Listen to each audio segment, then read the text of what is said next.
Welcome to Around the World in 80. Ever find yourself digging out that old Atari or blowing the dust off those Nintendo cartridges?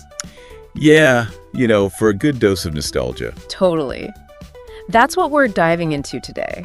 The enduring appeal of classic 80s video games. Those were the days. We're taking inspiration from a website that's all about that 80s, goodness, the 80s guy. Oh, cool. I've seen that. It's like a total time capsule, right? Yeah, got it. Game reviews, music playlists, even a whole section dedicated to 80s fashion. Right.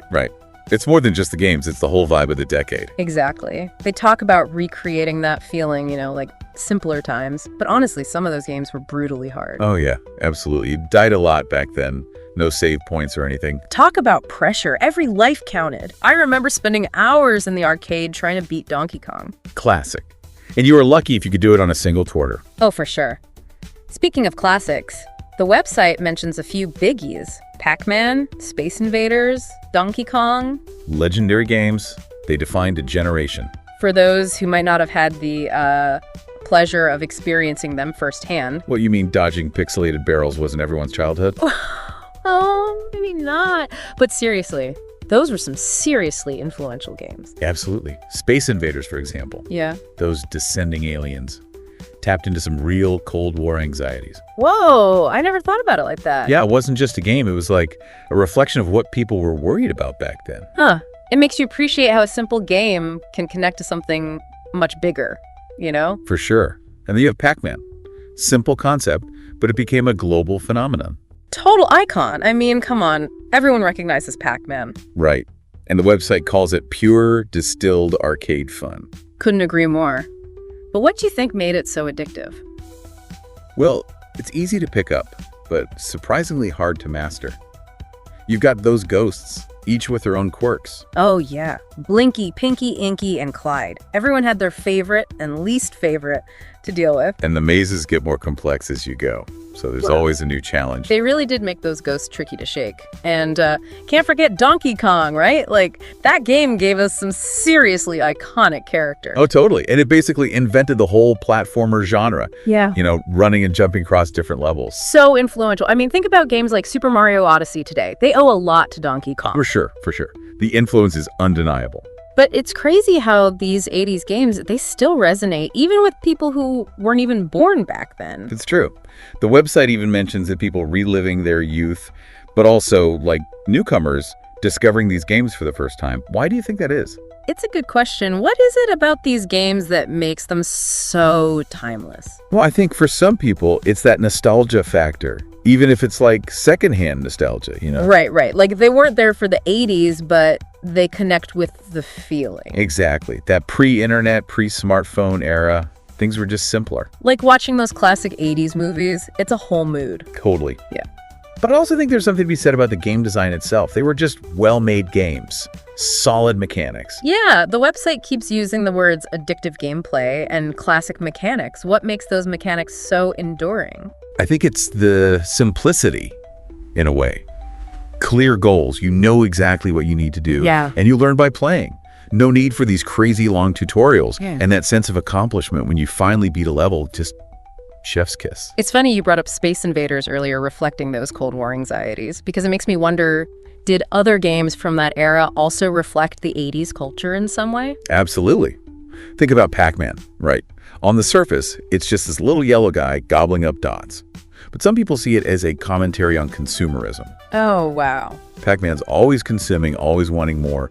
Just like, the 80s was all about that, like excess. That's a really interesting take. It's amazing how these games can be interpreted on so many different levels, but it's not just the cultural connections, right? There's something about that retro aesthetic that's super in right now. Oh, totally. Pixel art, chiptune music. It's having a moment. Yeah, like there are entire music festivals dedicated to that 8-bit sound now, and we're seeing tons of indie games that are like intentionally retro. Right.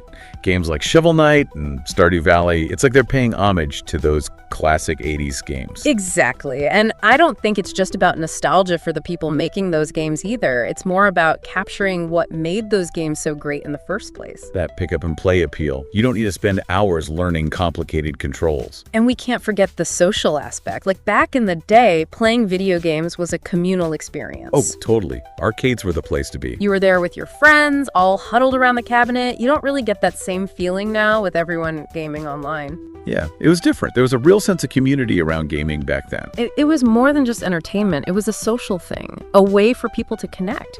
It really makes you think about how those games, they weren't just games, they were like cultural moments. Yeah. And that's something the 80s Guy website really gets, you know? It's not just about the games themselves, it's the whole community around them. People sharing memories, swapping stories.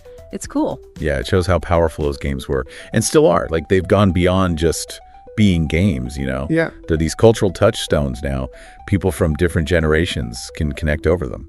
It's wild to think about how something as, like, seemingly basic as a little pixel dude or a yellow circle eating dots could have that kind of impact. Totally.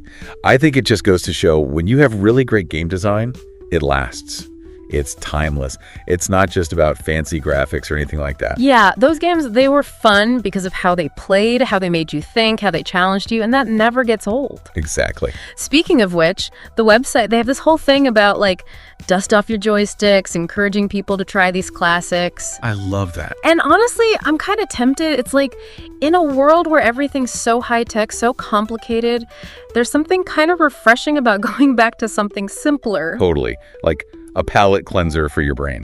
So for anyone listening who's maybe curious about these 80s games, maybe feeling a little bit of that nostalgia, even if they didn't live through it, where'd you even start? Well, you can't go wrong with the classics we talked about, right? Yeah.